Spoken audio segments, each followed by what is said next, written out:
কারণ আমরা জানি এই দেশ পরিচালনার জন্য বিএনপি একমাত্র সরকার যে জনগণের পক্ষে দেশ পরিচালনা করতে পারে।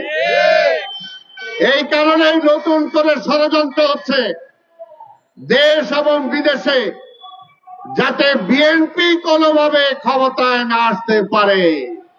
কেন? ভয়টা কি? কারা ভয় পান? কারণ যদি বিএনপি ক্ষমতায় আসে তাহলে তো ইচ্ছা মাফিক আমার দেশে অন্যরা চাকরি করতে পারবে না। এই দেশটাকে অন্য দেশের রাজত্ব বানানো যাবে না। ইচ্ছা হলো যখন তখন যে আইন ফরমান জারি করে দিলাম সেটা হবে না। সেই কারণেই তো বিএনপিকে ভয় পান।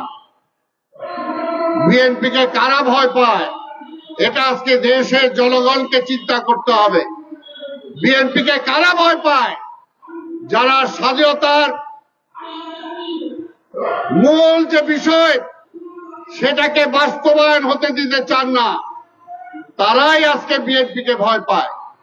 যারা গণতন্ত্র চান না, একদলীয় শাসন চান, যারা গণতন্ত্র চান না, যারা বিজাতীয় শাসন চান, তারাই বিএনপিকে ভয় পান।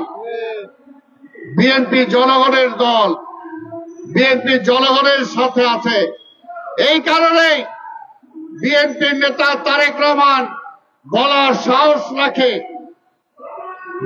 সাহস রাখে যাদেরকে নিয়ে আন্দোলন করেছি তাদেরকে নিয়ে নির্বাচন করব, তাদেরকে নিয়ে এই সরকার গঠন করব।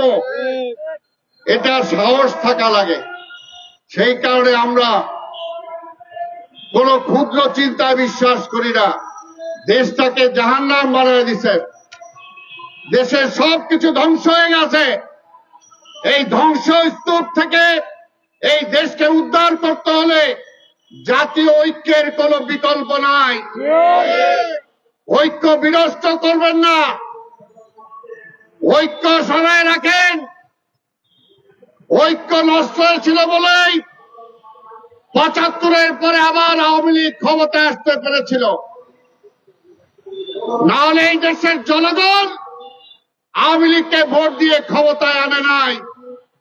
তাই ভাইর আমার, ওই নির্বাচন দেরি করে আবার ওই আওয়ামী লীগকে আনার জন্য কোন ষড়যন্ত্র করেন না। ওই আধিপত্যবাদের শক্তির পক্ষের শক্তিকে ক্ষমতায় আনার জন্য কোন ষড়যন্ত্র লিপ্ত হয়েন না। আর ক্ষমতার লোভ যাতে না হয়, ক্ষমতার লোভে পড়েন না। লোভে মৃত্যু, পাপে মৃত্যু, লোভে মৃত্যু। ওই লোভ করছিল বলে